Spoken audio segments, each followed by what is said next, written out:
Bienvenidas y bienvenidos a la segunda sesión de las jornadas de preformación política del Núcleo Biobío de Solidaridad para Chile. El capítulo de hoy tiene como título De los conceptos a las teorías. Antes de comenzar, haremos un breve resumen de la clase anterior. En la clase anterior, haciendo uso de la metáfora de un edificio, en el cual cada una de las personas que escuchamos es parte de este conjunto de personas que va a ser una especie de ruta guiada por aquel edificio, pudimos, tras este trayecto de recorrer 4 pisos y los subterráneos, un cúmulo de enseñanzas, un cúmulo de juicios prácticos que también denominamos axiomas, y que son ciertas conclusiones que tuvimos que haber tomado en algún momento antes de decidir organizarnos políticamente. Hicimos este recorrido para desentrañar esas razones porque son parte fundamental al momento de abordar una formación que quiera aproximarse de una manera conjunta, una manera pausada de un recorrido teórico, o de aproximarnos a lecturas propiamente teóricas de la formación política. Esas conclusiones, en primer lugar, sostuvimos que en tanto personas que llegamos aquí antes de decidir organizarnos, no somos autosuficientes para lograr grandes cambios o defender ámbitos de la realidad que nos exceden. Concluimos que necesitamos acompañarnos de más personas y que necesitamos de más para llegar más lejos. Tomar la decisión de organizarnos para lograr cambios de aspectos de la realidad o defenderlos presupone sí un juicio aún más profundo que ubicamos en los cimientos del edificio, y consiste en que aceptamos que existe una realidad compartida entre cada una y cada uno de quienes estamos acá. Una exterioridad, una realidad objetiva con independencia de nuestros sentidos y perspectivas individuales. Si bien esto parece un poco obvio, lo cierto es que vivimos en una sociedad en la cual nuestra disposición emotiva y existencial se basa en creer que cada cual vive en su propia parcela o que cada cual vive en realidades diferenciadas. Por lo tanto, no tiene sentido pensar en modificar aspectos que van más allá de mi metro cuadrado. Para eso, también desarrollamos un podcast complementario que está también en esta lista de reproducción, donde profundizamos sobre este tema. Luego, continuamos el segundo piso, en el cual nos dimos cuenta que una vez decidido organizarnos para alcanzar grandes objetivos, hay algo que es fundamental, y es que debemos cooperar a gran escala. Y debemos cooperar, y esto se vuelve un poco más problemático, con personas que no conocemos y ni conoceremos. Personas que por nuestros límites biológicos y físicos, o por las distancias geográficas, no alcanzamos ni alcanzaremos a conocer. Pero de alguna forma tenemos que encontrar un modo para coordinar esas acciones, para confiar en otras personas respecto de las cuales no podemos evaluar si confiamos o no. En ese sentido, seguimos subiendo en el edificio y determinamos que para suplir aquellas brechas físicas, biológicas, espaciales, inventamos organizaciones humanas o instituciones, un partido político es una de esas, que permiten estas coordinaciones a gran escala. Estas organizaciones o instituciones humanas elaboran una especie de sucedáneo de aquella confianza directa e inmediata. Esta confianza, que es indirecta o mediata, es una confianza en la institución, una confianza en la organización. Luego, como no hemos desarrollado aún la telepatía para practicar esta relación interpersonal de confianza y de coordinación a gran escala, echamos mano de otro invento humano, que es fundamental, que nos permite no solamente coordinar con generaciones presentes, sino que también nos permite hablar con el pasado, hablar con las generaciones muertas e incluso escribir pensando en que en algún futuro alguien nos va a decodificar. A través de ese lenguaje elaboramos conceptos que tienen distintas funciones, entre otras nombrar, describir, expresar, clasificar elementos de esta realidad compartida, así como muchas otras funciones. Y sostuvimos finalmente la importancia de entender que los conceptos no son la realidad misma. Los conceptos se refieren a la realidad, pero no son la realidad. No podemos clasificar de verdaderos o falsos en tanto si existen físicamente en la realidad. Los conceptos son constructos, son convenciones. ¿Y por qué somos enfáticos con esto? Hay muchas razones para aceptar la distinción entre conceptos y realidad. Pero hay una que en política es muy relevante y dice relación con la temporalidad en la que se mueven estos dos ámbitos que estamos distinguiendo. Muchas veces creamos conceptos para referirnos a un elemento, un aspecto de una determinada realidad. Luego esa realidad cambia y el concepto sigue usándose. El concepto a veces queda desfasado del cambio de la realidad. Y si bien a veces se reformulan, otras veces no se reformulan. Y empezamos a hablar y a utilizar conceptos sobre la base de realidades o aspectos de la realidad inventados. Pusimos también el caso, por ejemplo, de ficción de una persona A y una persona B, que en algún momento se ven con la necesidad de clasificar a un grupo de animalitos que no tenían nombre, que tenían ciertas características, y llegaron a la conclusión de que debían, por sus características, porque eran peluditos, porque hacían miau, porque hacían como motorcito, el ronroneo, y les llamaron gato, en algún momento. Y dentro de esa conceptualización, ser un gato significaba tener pelo. Pero ¿qué pasa cuando se les presenta a sus sentidos, para su observación, un gato que es del tipo esfinge, esos gatos que son pelados? Allí el problema no lo tiene el animalito. Es evidente que se produjo un desajuste en la realidad observada que ahora exige reconceptualizar el concepto de gato e incorporar un elemento de que los gatos en realidad pueden o no tener pelo, por poner un ejemplo. Y eso podemos hacerlo con muchos aspectos de la realidad. Y si bien parece fácil, en política, cuando pertenecemos a movimientos sociales y cuando nos educamos a una forma de nombrar, de describir, de criticar la realidad, muchas veces nos transformamos en personas celosas con el lenguaje que utilizamos. Lo transformamos en una especie de cultura. Y a veces esos códigos, que pueden ser muy útiles o que pudieron ser muy útiles en un determinado momento, o que son útiles para la comunicación interna, pueden perder eficacia comunicativa si queremos ampliar nuestro lenguaje más allá de un grupo pequeño. Por eso es que los conceptos también pueden modificarse.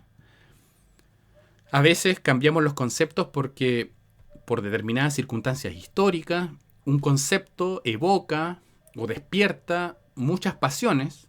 Esto se llama carga emotiva.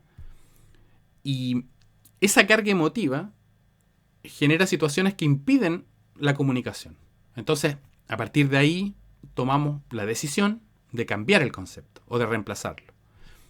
Y también es importante hacer esta distinción de no apegarnos celosamente a los conceptos como si fueran la realidad, porque para crecer o para flexibilizar nuestros análisis, para comunicar más allá, tenemos que aceptar la decisión de modificar esos conceptos, darle una precisión distinta, sin que con ello estemos renunciando al contenido de esos conceptos. Hay una palabra que en algún momento hablamos de anotar algunas palabritas que pueden ser quizás difíciles o que nunca han escuchado, pero que de alguna manera sirve para enriquecer el vocabulario, que esta actividad de considerar que algo abstracto, por ejemplo, un constructo, algo metafísico, es algo real o físico, tiene un nombre y se llama hipostasiar.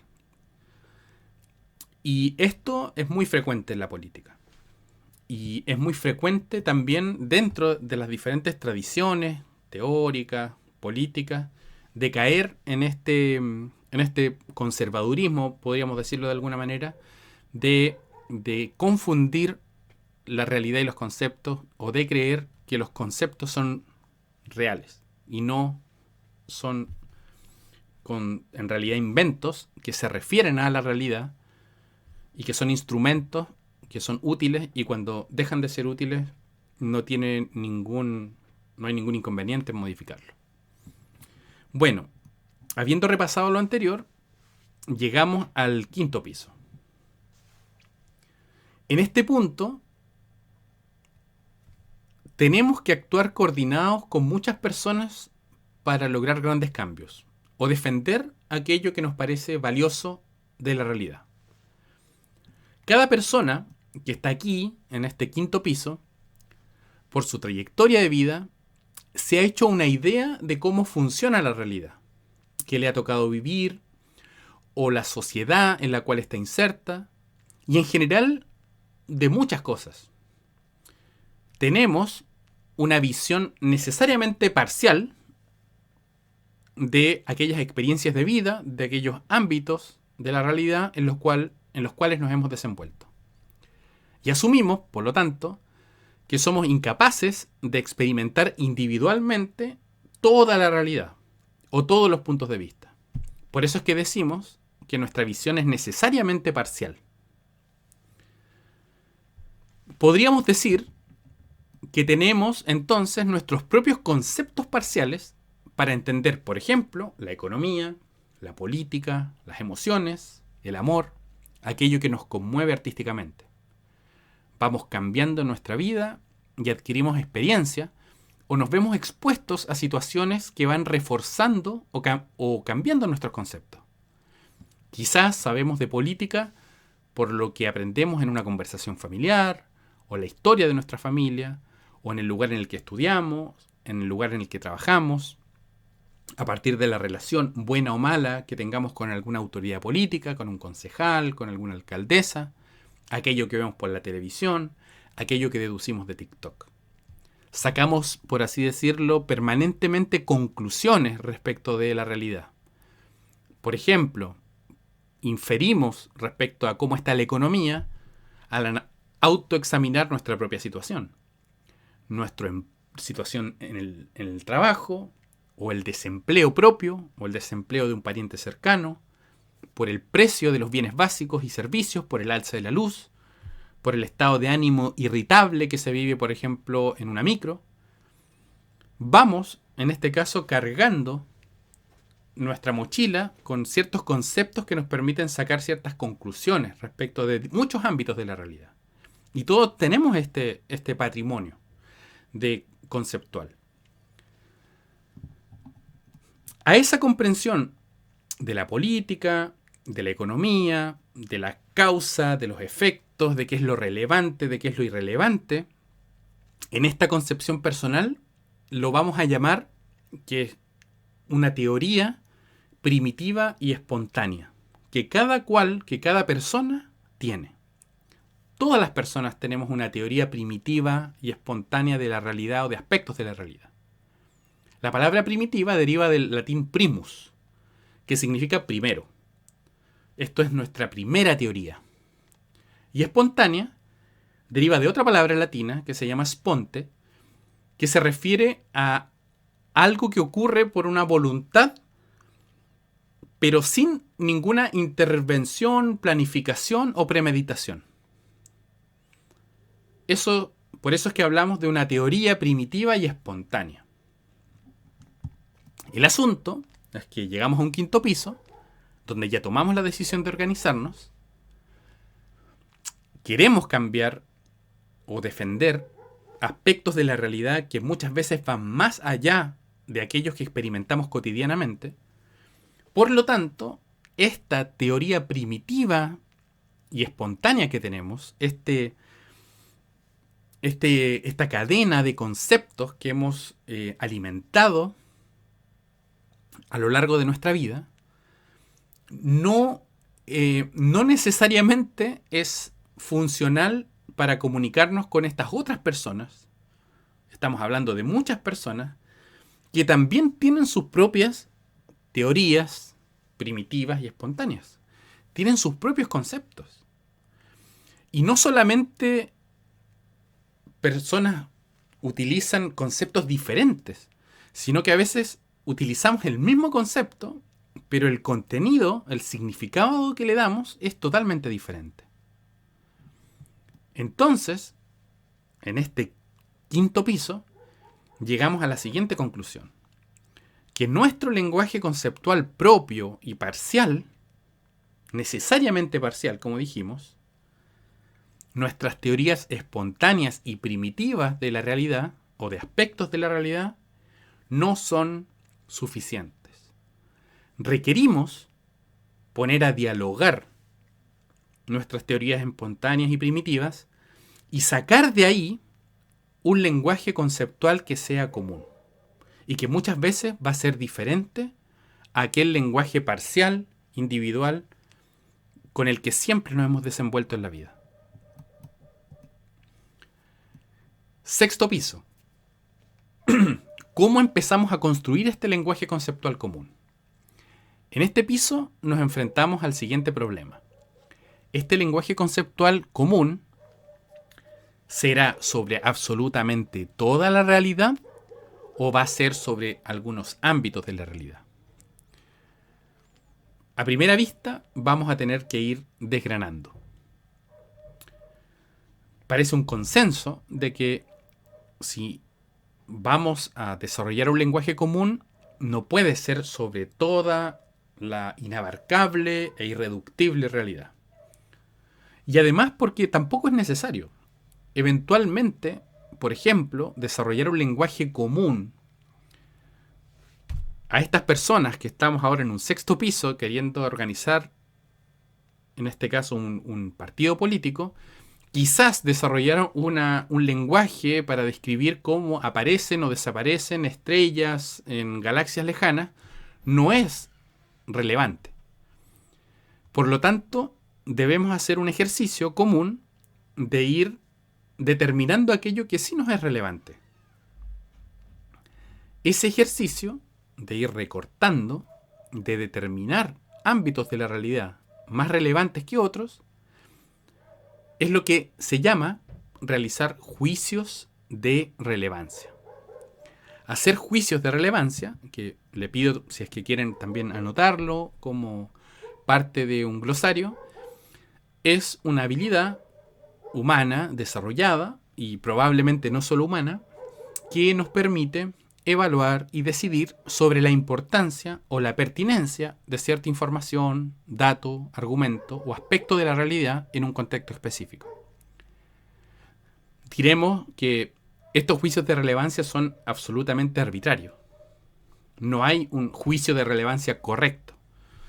Normalmente dependen de situaciones, decimos que es situacional, o de contingencias específicas. Por eso decimos también que el juicio de relevancia puede ser contingente.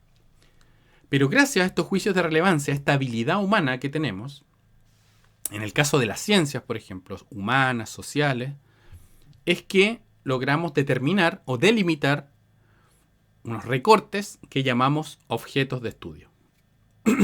Por ejemplo, en el caso de Solidaridad para Chile, que por ahora no nos hemos internacionalizado, quizás un recorte útil puede ser Chile o la actividad humana, social, política, económica de las personas que viven en Chile. Luego tendremos que quizás recortar, delimitar y darle contenido a qué es lo que entendemos por lo social, lo político o lo económico. Podemos agregar, si les parece, cómo esta actividad humana, social, política, económica, cuyo contenido está pendiente, se relaciona, por ejemplo, con la naturaleza no humana del país. O no solo del país, quizás del continente. Vamos a ir eligiendo, tomando estas decisiones metodológicas a partir de lo que convengamos. Por eso es que decimos que hacer estos juicios de relevancia es una actividad arbitraria.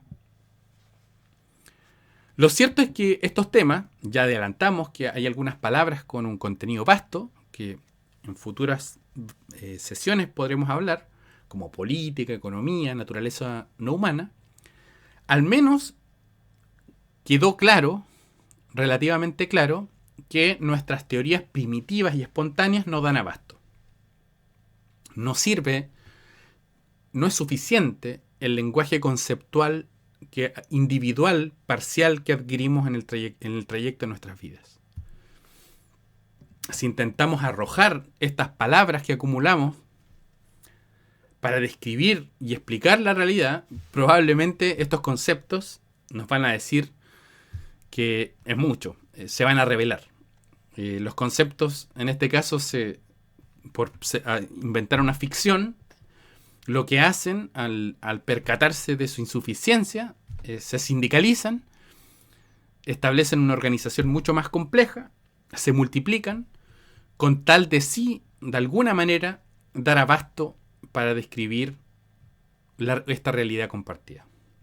Y es así como surgen o emergen las teorías. Las teorías en tanto sistemas conceptuales mucho más complejos, como sistemas conceptuales que superan en su alcance, en su complejidad y sobre todo en su capacidad de interactuar con más personas que los conceptos o las teorías primitivas y espontáneas con las cuales cada uno cuenta. Pero debemos entender que siempre estas teorías, que vamos a llamar que son deliberadas, ya no son espontáneas, y que no son primitivas, sino que son elaboradas, se sostienen en estas teorías espontáneas o primitivas. En ese sentido, todas las personas tenemos mucho que aportar en las discusiones teóricas, en las discusiones de estas teorías elaboradas y deliberadas, porque se sostienen en estas teorías parciales, primitivas y espontáneas con las cuales cada persona cuenta. Y esto es importante entenderlo, porque si estas teorías elaboradas y deliberadas, que están en un siguiente escalón de complejidad, no son capaces de filtrar o dialogar o al menos negociar con las teorías primitivas, las teorías espontáneas, en el ámbito comunicativo, no vamos a lograr la coordinación esperada. Ahora bien, ¿cómo nacen las teorías? Para abordar este punto, imaginamos que en este sexto piso hay como una tele y vamos a hacer una alegoría respecto de una situación prelingüística de extraterrestres que por alguna razón llegan a la Tierra y se instalan, en este caso, en el Gran Concepción. Que es una alegoría para poder quizás emular un Big Bang de las teorías. Entonces les invito a imaginar en este podcast ya prácticamente de ciencia ficción que un grupo de extraterrestres llega a la Tierra, se instalan en el Gran Concepción. Estos extraterrestres están fascinados por entender cómo funciona la sociedad penquista y deciden observar minuciosamente a los humanos. Primero, estos 5 extraterrestres, exploradores, scouts, su observación inicial es que esto es un caos. Millones de personas moviéndose de un lado para otro.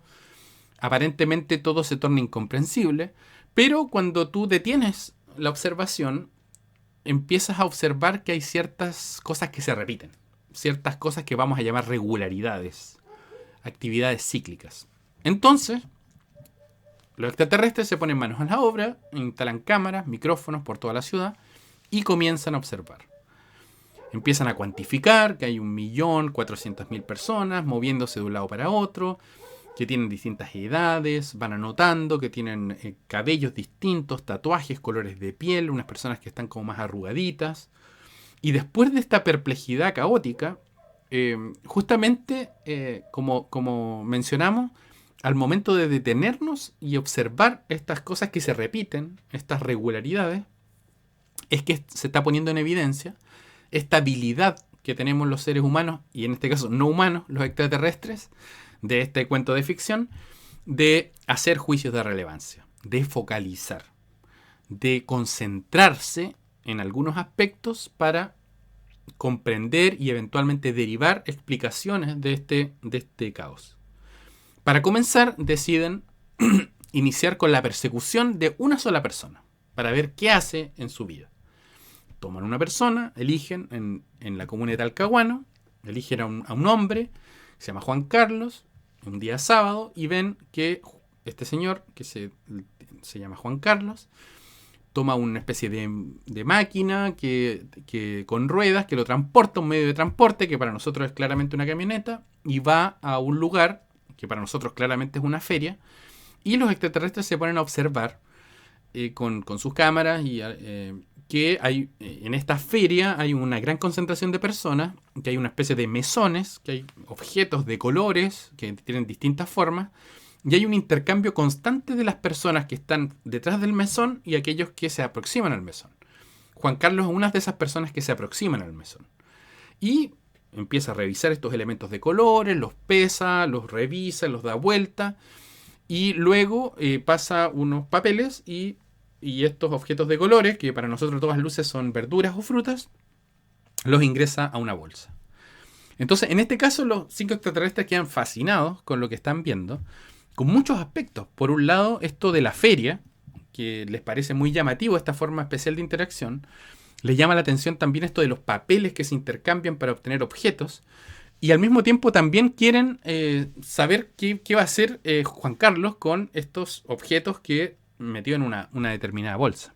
Entonces aquí ya los extraterrestres empiezan a distribuir, empiezan a dividir su trabajo y empiezan a hacer una pesquisa y dicen, mira, yo me quedo aquí con Juan Carlos, esta otra persona yo me quedo aquí en la feria y voy a ir monitorear qué son estas cosas de colores y voy a hacer un seguimiento y tú síguele la pista a estos papeles. Entonces, cada uno tiene que tomar nota, tiene que algún tipo de papel para anotar lo que está viendo y de alguna forma después comunicarlo y ponerlo en común para que todos más o menos sepan qué es lo que observó la otra persona. Entonces, el extraterrestre que sigue a Juan Carlos a su casa ve que a Juan Carlos que saca estos productos, que entra a un lugar, los echa en una especie de artefacto donde hay agua que sale vapor, los prepara y para su sorpresa los ingiere. Y ven que su estado de ánimo, que su energía, entonces hace un primer descubrimiento el extraterrestre de que estos elementos de colores son de alguna forma un combustible, que lo renuevan su energía. Y luego este extraterrestre lo sigue, en este caso, a otro lugar donde pasa mucho tiempo, un lugar que luego descubre que es un lugar donde trabaja, donde se organizan otras personas como Juan Carlos y elaboran otros objetos que en ciertos cubículos de fuego y que esos elementos que son pan, en este caso, o distintos tipos de pastelería, también tiene una dinámica similar a la de la feria, en el sentido que llegan personas, los intercambian y se los llevan a su casa y también ven, en este caso, mejorada su estado de ánimo y su energía al ingerirlo. El otro extraterrestre es el que empieza a darse cuenta de que el origen de los papeles. Justamente el que está siguiendo a Juan Carlos ve cómo Juan Carlos se acerca a un edificio y hay una caja donde ingresa algo, aprieta unos botones y de repente salen los papeles. Y dice, mira, aquí hay una clave, aquí hay una pista, acá hay un cajero en el cual salen estos papeles. Y el otro, en este caso, el que se quedó en la feria, se va siguiéndole la pista a los camiones, a estos artefactos más grandes en los cuales transportan estos elementos de colores, y se da cuenta que hay lugares con menos concentración humana, pero que empiezan a extraer estos elementos de colores, ya sea de la tierra, ya sea de arbustos, ya sea de árboles, y que los organizan, los limpian, y luego los van echando clasificadamente en estos artefactos con ruedas que nosotros vamos a determinar como camiones. Entonces, en algún momento estos extraterrestres se juntan y empiezan a notar estas regularidades, empiezan para explicarle al otro qué es lo que vio, y para facilitar y no estar repitiendo cada vez la palabra ciclo, regularidad o un montón de hechos que se van repitiendo día a día, que si bien no es exactamente el mismo hecho, pero se parece a ese mismo hecho, le empiezan a dar nombre. Entonces empiezan a decir que, por ejemplo, el acto de comprar y usar un determinado producto se llama consumirlo. El acto, por ejemplo, de vender, de pasar estos papeles a cambio de estos elementos de colores, se llama una venta, una compra-venta. La actividad humana que hace Juan Carlos fuera de su casa se llama trabajo. En este caso, empresa le llaman a esta infraestructura, o panadería, esta infraestructura donde Juan Carlos desarrolla su actividad humana. Extracción al proceso de cosecha y recolección. A los papeles le llaman dinero. Y al banco le llaman como salen estos papeles. Entonces vemos que efectivamente en este relato de ficción los extraterrestres, haciendo una puesta en común de todo aquello que observaron, anotaron y etiquetaron, lograron crear ya una teoría que va más allá de la teoría individual de cada extraterrestre, sino que ya es una teoría que no es primaria, no es o primitiva, no es espontánea, sino que es una teoría elaborada y que está deliberada. Y para lograr haber hecho esta teoría, hicieron una seguidilla de juicios de relevancia y también de simplificaciones. Evidentemente, tú, al momento de revisar y anotar todo el día, todo lo que hizo Juan Carlos, tuvieron que priorizar actividades que le parecieron de alguna forma intrascendentes. Actividades, por ejemplo, si se quedó viendo una artesanía que lo conmovió mucho, pero no pasó nada y quedó mirando la artesanía y quizás dio alguna mueca. Bueno, quizás en algún momento los extraterrestres van a crear una estética de Juan Carlos, pero en este momento no es funcional, no tiene sentido. Entonces van enfocando la realidad a aquellos elementos que les interesa y que les parece en este momento clave. Por eso es que decimos que todas las teorías ya de extraterrestres o de personas son simplificaciones, son reduccionistas. O sea, a veces se califican las teorías como peyorativamente, pero esta teoría es reduccionista. Bueno, todas las teorías son reduccionistas. Sí, el tema es que probablemente el problema son los niveles de reduccionismo. Hay algunas teorías que son tan reduccionistas que los juicios de relevancia dejan fuera aspectos de la realidad que si los dejas fuera no está explicando nada. Y otras teorías que en realidad, por tratar de ser tan omniabarcantes o de ser lo menos reduccionistas posibles, al final no logran explicar con sencillez, con precisión, con claridad ningún fenómeno porque la teoría es tan compleja como la realidad que quieren explicar. Entonces ya no tienen sentido como teoría. Entonces, en este punto vamos a decir que los conceptos compartidos, estas teorías elaboradas y deliberadas, nacen de procesos de observación. Siempre una teoría excede una persona. Requieren muchas personas participando, que identifican patrones y que logran, a partir de estas observaciones, eligiendo nombres que van de alguna manera simplificando la complejidad de la realidad. La teoría, aunque sea reduccionista, porque siempre necesariamente son reduccionistas, son las que nos permiten organizar y comprender la realidad de manera efectiva. Y estas reducciones o simplificaciones son resultado de una decisión metodológica que tomamos. Porque ante una realidad que se nos presenta como inabordable, no bastan, y aquí estamos hablando ya del axioma o el juicio práctico de este piso, conceptos parciales o teorías primitivas o espontáneas. Requerimos sistemas conceptuales o estos sindicatos de conceptos que llamamos teorías deliberadas y elaboradas, que resultan de estos procesos de observación de la realidad, de juicios de relevancia, de identificar estas cosas que se repiten, de estos patrones, de estas regularidades, y los simplificamos. Y respecto de estas teorías, vale lo mismo que dijimos respecto a los conceptos sobre su verdad o falsedad. Es lo mismo. Una teoría y un concepto en realidad tienen una diferencia, en este caso, de magnitud probablemente, de aquello que pueden abarcar, de complejidad, en la medida que son sistemas de conceptos, pero en cuanto a su cualidad intrínseca, es lo mismo. No, los conceptos y las teorías se refieren a la realidad, no son la realidad misma. Y en este caso, los conceptos se encadenan. Y aquí, en algún momento, esto es como una especie de adelanto hacia el futuro, que estos sistemas de conceptos también tienen que abordar de cómo estos conceptos o aquello que identifican se relacionan entre sí. Por ejemplo, si esto se relaciona que A es la causa de B, o C tiene como causa probable A, o entre A y B hay una acción recíproca que se influyen mutuamente, o eventualmente entender el efecto de algo, por ejemplo, ¿por qué ocurre esto? También tiene muchas causas, pero quizás hay que buscar cuál es la causa eficiente o la causa que es determinante para explicar el fenómeno. Son cosas que son partes de las teorías que en algún momento abordaremos, pero como les digo, esto es un adelanto porque esto es mucho más complejo. Entonces llegamos al séptimo piso, tenemos este sindicato de conceptos que llamamos una teoría elaborada y deliberada de la realidad o los ámbitos de la realidad.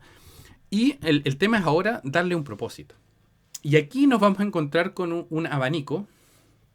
Con este piso vamos concluyendo la sesión de hoy de posibles formas que pueden adquirir las teorías.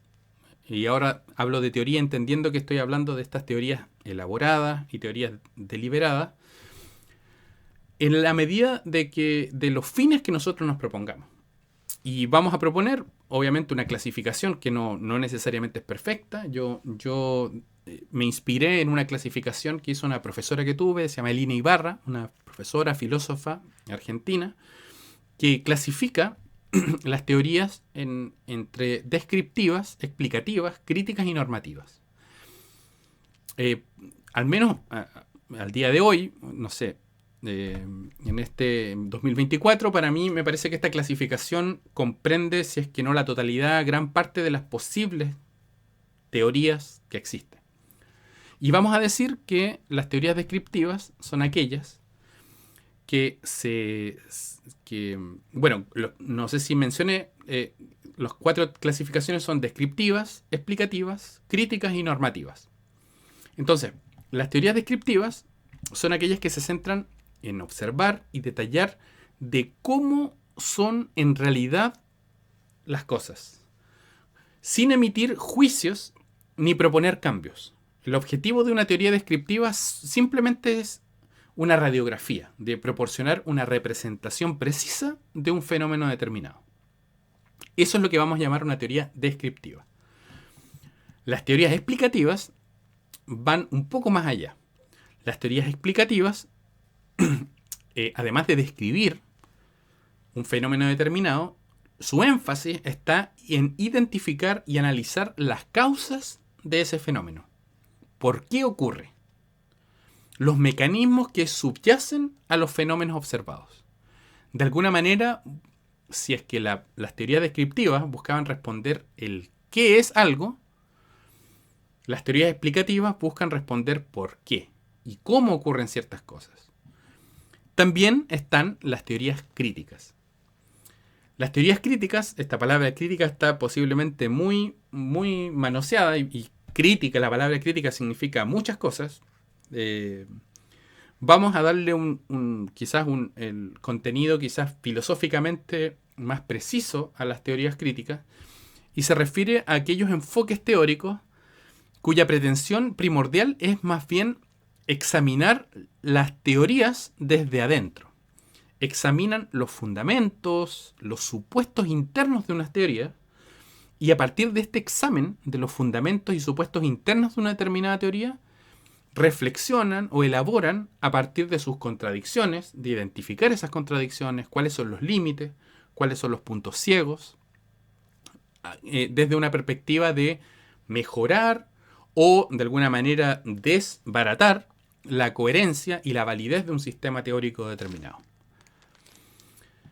Por otro lado, finalmente están aquellas teorías que son normativas. Las teorías normativas en general no les preocupa nada de lo anterior, no les preocupa describir, ni explicar, ni criticar. El énfasis de una teoría normativa es proponer sobre cómo debieran ser las cosas, cuáles son las reglas que deben regir algo, cuáles son los valores y principios que deben guiar la acción y decisión. En este caso, las teorías normativas proporcionan un deber ser, cómo debe ser, qué es lo correcto, qué es lo incorrecto en un determinado ámbito de la vida. Ahora, como precisión, estas cuatro grandes categorías no siempre se encuentran en un estado puro. Hay autores que a lo largo de su vida van mezclando énfasis. Hay autores que a veces parten con quizás sus reflexiones intelectuales con un intento de teoría descriptiva, luego pasan a ser teorías normativas, o sea, teorías explicativas, y muchas veces algunos ni siquiera, por ejemplo, llegan a elaborar teorías normativas. El caso, por ejemplo, por poner un ejemplo que manejo más, el caso de Marx, por ejemplo. El caso de Marx, en algún momento el enfoque crítico era el enfoque clásico de los discípulos de Hegel, que fue un pensador que en alguna medida influyó de manera importante, no solo en él, sino que en realidad en toda una generación de filósofos alemanes. Y ellos en realidad, su enfoque fundamental, y que consideraban que era el enfoque filosófico por antonomasia, era el de la refutación interna, que es el de la teoría crítica. Entonces lo que hacían era justamente generar una refutación, un examen de las teorías a las cuales se oponían, y a partir de ir desplegando las contradicciones y las limitaciones, iban identificando justamente estos deltas, lo que le faltó a la otra teoría.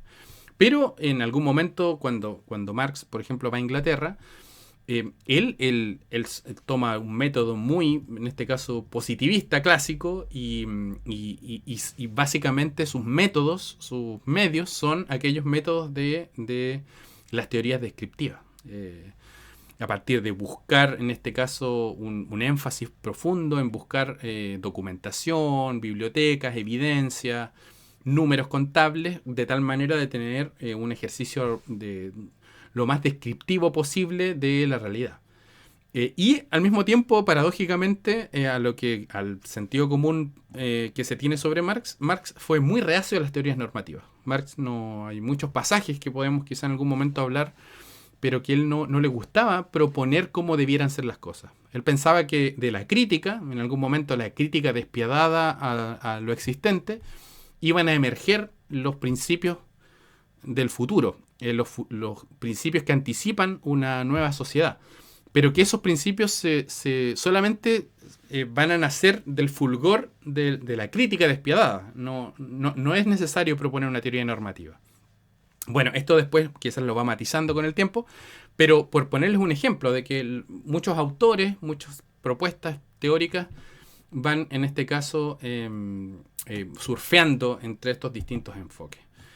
Bueno, y aquí les pido que revisen en el anexo 1, justamente donde pusimos ejemplos de teoría explicativa, descriptiva, crítica y normativa, a partir del ejemplo que pusimos del extraterrestre. Por ejemplo, ¿qué es lo que daría un extraterrestre si quisiera, con toda su experiencia, esos 5 extraterrestres, hacer una teoría explicativa, una descriptiva, una crítica y una normativa? Entonces, y también en una columna agregamos justamente el énfasis metodológico. Las explicativas tienen como énfasis en identificar causas a efectos. Las descriptivas, su énfasis es observar y recopilar datos. La teoría crítica busca el análisis interno y la refutación. Y las normativas son más bien formulación de reglas, de principios y valores. Entonces, aquí, entonces, hay un elemento más y que con este cerramos, pero que es muy relevante, es la importancia de esta clasificación para fines político-prácticos. Y esto se da justamente que hay una especie de tensión, una polémica en el uso político que se le da a las teorías descriptivas o explicativas y las teorías normativas. Y muchas veces en un uso abusivo o en un uso quizás podríamos decir incluso deshonesto teóricamente, en algunos casos, en otros casos es porque sus sistemas teóricos logran cierta coherencia, pero la mayor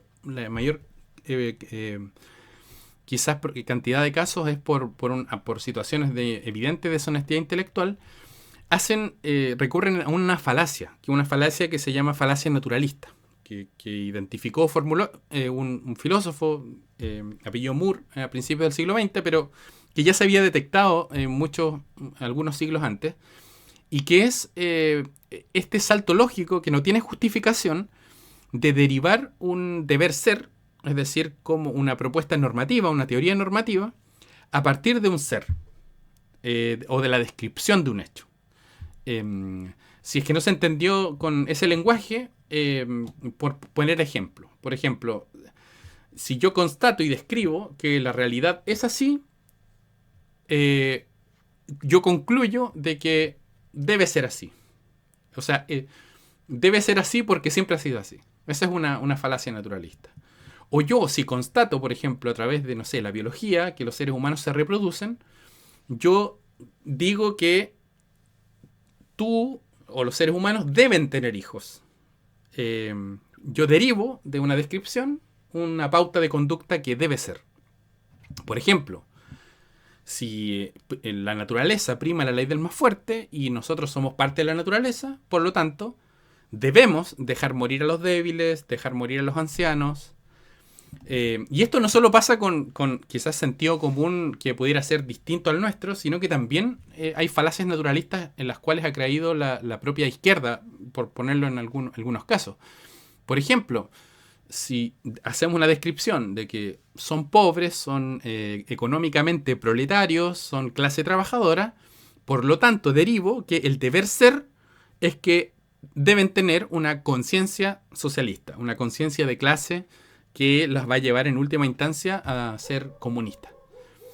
Entonces derivamos de una descripción, en este caso sociológica, económica, de la estructura laboral, y luego derivamos que debe ser así, y saltándonos algo. De hecho, entonces el problema no es tener propuestas normativas, y tampoco el problema está en que, por ejemplo, si queremos elaborar una pauta de conducta, por ejemplo, de cómo debiera ser la sociedad, cómo debiéramos ser la relación entre las personas, cómo debe ser nuestra relación entre ancianos y jóvenes, cómo debe ser nuestra relación con la naturaleza, todas estas propuestas normativas que, por ejemplo, un partido puede tener, también es importante basarse en buenas teorías descriptivas y buenas teorías que expliquen la realidad respecto de la cual queremos proponer.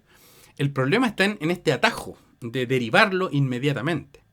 ¿Por qué? Porque hay algo intermedio que es justamente lo que se saltan, y es que toda propuesta normativa, toda norma social, jurídica, todo deber ser de cómo queremos que funcione o se organice la sociedad, cómo queremos que nos relacionemos entre personas, entre viejos y jóvenes, entre etcétera, seres humanos y naturaleza no humana, está necesariamente mediada por un acto de voluntad. Siempre hay un acto de voluntad entre medio. Entonces, lo que hacen las personas que hacen uso abusivo de esta falacia naturalista es esconder que tras toda propuesta normativa hay un acto de voluntad. Y este acto de voluntad eventualmente ni siquiera es consensuado. A veces ese acto de voluntad es impuesto, pero siempre hay un acto de voluntad. Entonces, cuando normalmente quienes el rostro de ese acto de voluntad, quienes tomó la decisión de la norma, de la pauta de conducta que se tiene que seguir, normalmente se da cuando hay voluntades impuestas, son los primeros, los que más fácil y cómodo les sale recurrir a la falacia naturalista. Entonces dicen, describo A, por lo tanto derivo un deber ser B. Entonces recurro a la falacia naturalista. El velo de la naturalización para esconder que las pautas de conducta, las propuestas normativas, son, como hablamos antes, elaboraciones deliberadas de seres humanos y que toman la decisión de elaborarlas. Y hay, en este caso, un acto de voluntad. Entonces, el juicio práctico de este piso es que las teorías son distintas dependiendo de los fines que tengamos para elaborarlas. Estos énfasis que hablamos de descriptivos, explicativos, críticos y también normativos pueden combinarse y depende de la decisión metodológica que adoptemos para eso. Distinguir entre tipos de teorías sirve también para, además del ejercicio de clarificar nuestro pensamiento y nuestros propósitos, sirve mucho para saber bien qué metodologías vamos a utilizar, cuáles son los alcances de una determinada teoría, porque como vimos, una teoría descriptiva no emerge el deber ser, no emerge. Y también sirve desde una perspectiva reflexiva, política o práctica para develar los fines ocultos de muchas teorías, sobre todo aquellas que con ciertas dosis de deshonestidad intelectual lo que buscan es naturalizar ciertas pautas de conducta, ciertas cosas que esas personas creen que cómo debieran funcionar las cosas a partir de describir un deber ser a partir de un ser. Y esto tiene un permanente impacto político en las discusiones políticas en las cuales nos vamos a enfrentar. Entonces, las preguntas que dejamos para el debate es si es que los conceptos y las teorías, por ejemplo, no son reales, no son verdaderas. ¿Por qué es importante tener conceptos adecuados, conceptos precisos o teorías precisas o adecuadas para describir ciertos aspectos de la realidad? ¿Cuál es la importancia político-práctica? Una pregunta que dejamos abierta. Y otra pregunta es cuáles te convencen más, por ejemplo. Cuando tú te enfrentas en tus redes sociales, en una conversación, ¿cuáles argumentos consideras tú que te convencen más? Cuando te exponen una descripción, por ejemplo, cuando te dicen cómo tienes que comportarte respecto de una descripción o una teoría normativa, cuando te explican por qué funciona, aquellas que refutan la teoría del adversario, ¿cuál te convence más y por qué? Yo creo que aquí no hay respuestas válidas como en el sentido de que hay alguna respuesta correcta. Todas son válidas, eso quise decir. Y muchas veces este tipo de respuestas tiene más bien una repercusión táctica. O sea, es decir, cuando nosotros estamos envueltos en discursos, ¿qué tipo de discurso es el que nosotros nos persuade más políticamente? Y dimos como tarea, para que recuerden, es revisar, por ejemplo, las redes sociales de la Fundación Sol y identificar aquellas infografías o aquellos videos que, por ejemplo, tengan un énfasis descriptivo, aquellas que tengan un énfasis normativo, aquellas que tienen un énfasis explicativo o aquellas que tienen un énfasis, en este caso, crítico. Y estoy seguro que en todas las alocuciones, en videos de YouTube, van a encontrar que, por ejemplo, la Fundación Sol usa de una manera muy versátil estos registros, estos 4 registros enfoques al momento de exponer su información. Y con eso terminamos la segunda sesión de hoy. Y nos vemos en la tercera sesión, que se titula ahora de las teorías a las metáforas conceptuales. Nos vemos.